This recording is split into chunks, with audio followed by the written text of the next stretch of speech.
प्रश्न नंबर 3, निम्नलिखित कथनों में सही के सामने सही और गलत के सामने गलत का चिन्ह लगाइए। क है, उत्तर प्रदेश के संपूर्ण जनपदों को जलवायु तथा कृषि क्षेत्रों के आधार पर विभाजन किया गया है। सही। वर्गीकरण के अनुसार बुंदेलखंड मंडल मध्य मैदानी क्षेत्र में आता है। गलत। वैश्विक ताप ऊष्मा के कारण मिट्टी पर कोई प्रभाव नहीं पड़ता। गलत। प्रभाव पड़ता है। तापमान की वृद्धि होने के कारण पौधों का समुचित विकास नहीं हो पाता है। सही बात है। वायु दाब मापी के नली में पारे का धीरे धीरे चढ़ना मौसम साफ रहने का संकेत देता है। सही। प्रश्न 4, क को स्तंभ 1 को स्तंभ 2 से मिलाना है। जायद, भिंडी, रबी, मटर, तापमापी, थर्मामीटर, वायु दाब, बैरोमीटर। प्रश्न नंबर 5 है, बेमेल छाटिए चिन्ह लगाइए। गर्मी, सर्दी, वर्षा, बसंत। बसंत। ककड़ी, खीरा, कद्दू, मटर। मटर बेमेल है। वर्षा मापी, वायु मापी, वेग मापी, वायु वेग मापी। वर्षा मापी। रबी, वर्षा, खरीफ, जायद। वर्षा। भावर, पठार, तराई, बुंदेलखंड। पठार। प्रश्न नंबर 6, वायु दाब मापी क्या होता है? टिप्पणी लिखना है। वायु दाब मापने का यंत्र है। इसमें कांच की नली में पारा भरा होता है। निचला हिस्सा नुकीले पेच में पारे की नाद को छूता है। यहीं पर पैमाना लगा होता है। जलवायु किसी भूभाग में कई वर्षों की लंबी अवधि तक पाए जाने वाले मौसम की दशाओं के औसत को जलवायु कहते हैं।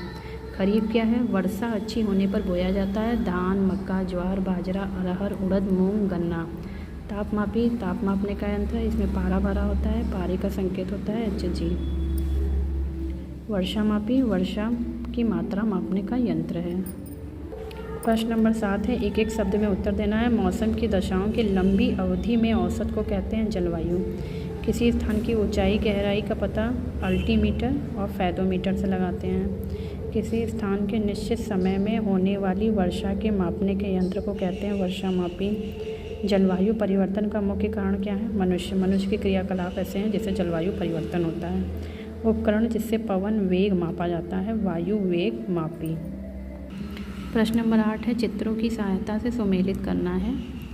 वायु दाब मापी, तो वायु दाब मापी क्या है? ये जिसको निद्राव दाब मापी भी कहते हैं।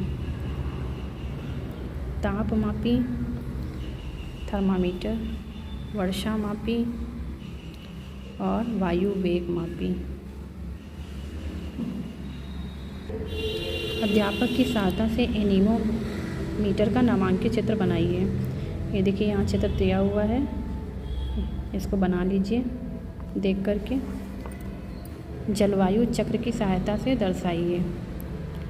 जलवायु चक्र को चित्र की सहायता से यहाँ दर्शाया गया है। वाष्पीकरण होता है, फिर संघनन होता है जिससे बादल बनते हैं। बादल वर्षा करते हैं। वर्षा होती है, ज़मीन पर नीचे जाता है, फिर उससे नदी में बहकर समुद्र में बहकर वो पानी जाता है। फिर वहाँ से सूरज के द्वारा वाष्पीकरण होता है।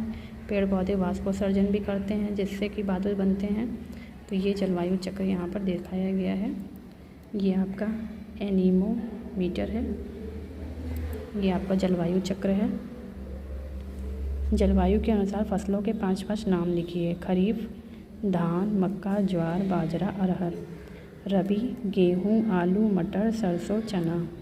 जायद ककड़ी, खरबूजा, तरबूज, लौकी, परवल। बच्चों अब अगले भाग में इसके मिलते हैं। प्रश्न नंबर 12 से अगले भाग में उसको सॉल्व करेंगे। Thank you.